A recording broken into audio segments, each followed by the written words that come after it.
In this video, we are going to study the concept of limits, how we find limits for the given graph. First, let us understand the definition of limit for a continuous and smooth curve.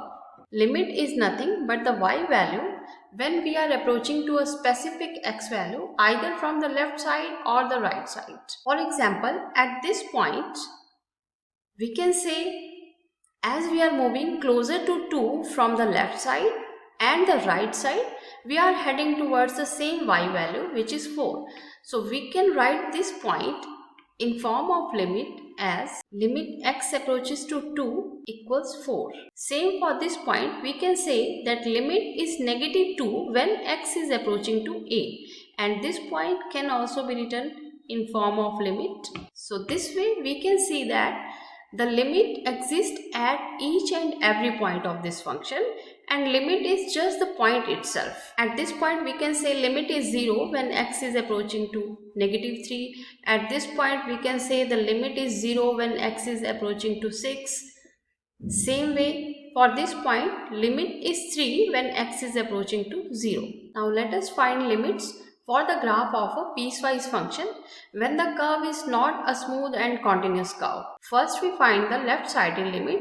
Here the negative sign on the head of negative 4 represents the left-sided limit, and the positive sign on the head of negative 4 represents the right-sided limit. To find the left-sided limit, we approach to the x value from left side. Here we need to find the left-sided limit at negative 4.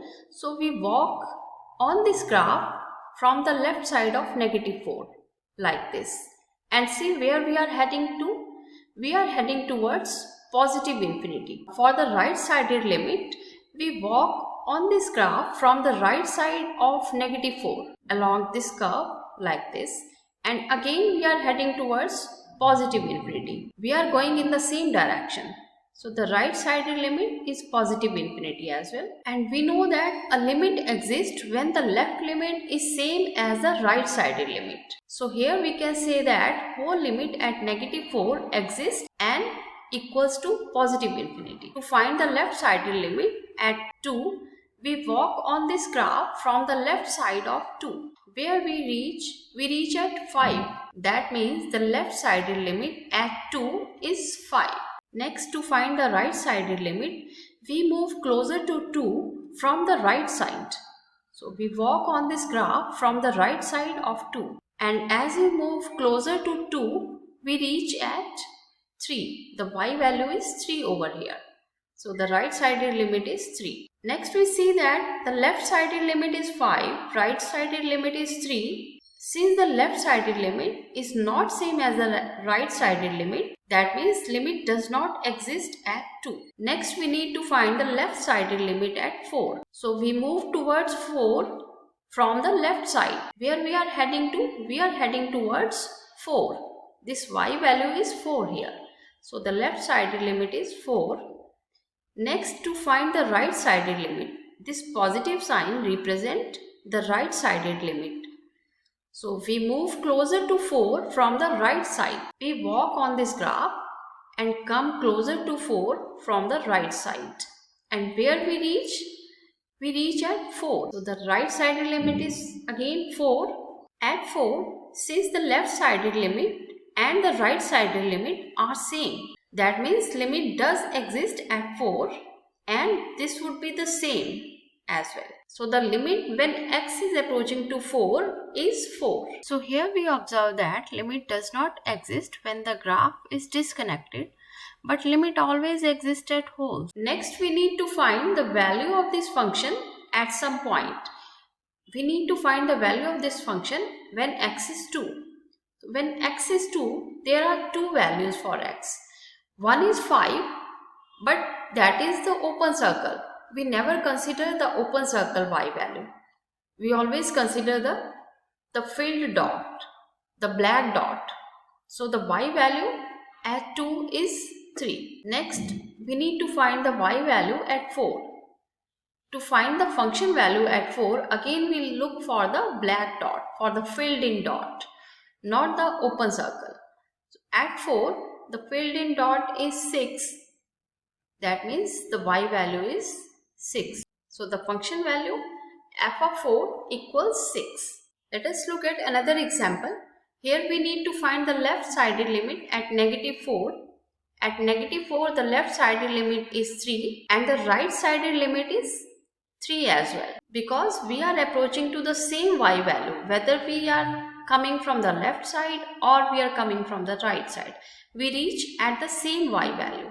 That means limit exists at negative 4, which is equal to 3. Next, we need to find the left-sided limit at 3. At 3, when we are walking on this graph from the left side of 3, where we are heading to? We are heading towards negative infinity.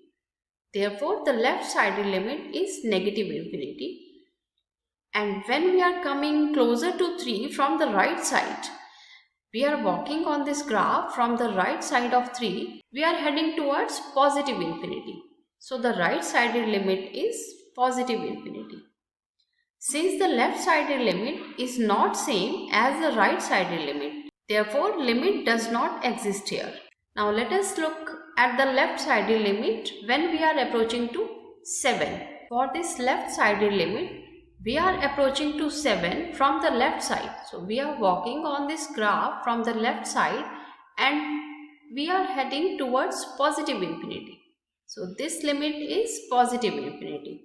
For the right-sided limit, we are moving closer to 7 from the right side and we see that we are heading towards negative infinity. So the right-sided limit is negative infinity. Left side limit is not same as the right-sided limit, so the limit does not exist here. Therefore, the limit does not exist when x is approaching to 7. Next, we need to find the values of this function at different points. We need to find the value of this function when x is negative 4. When x is negative 4, the y value is 2. We look at the black dot, which is at 2.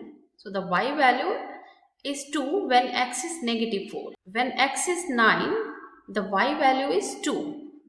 We look at the black dot. Next, we need to find the limit of this function when x is approaching to 9. We see that when x is approaching to 9, the left limit is 2, but we are not sure about the right-sided limit. Since there is no graph for the right side of 9, so we can say that limit does not exist at 9. Here are two practice problems for you. We need to find the right-sided limit when x is approaching to negative 9 and the limit when x is approaching to negative 9. You can write their answers in the comments.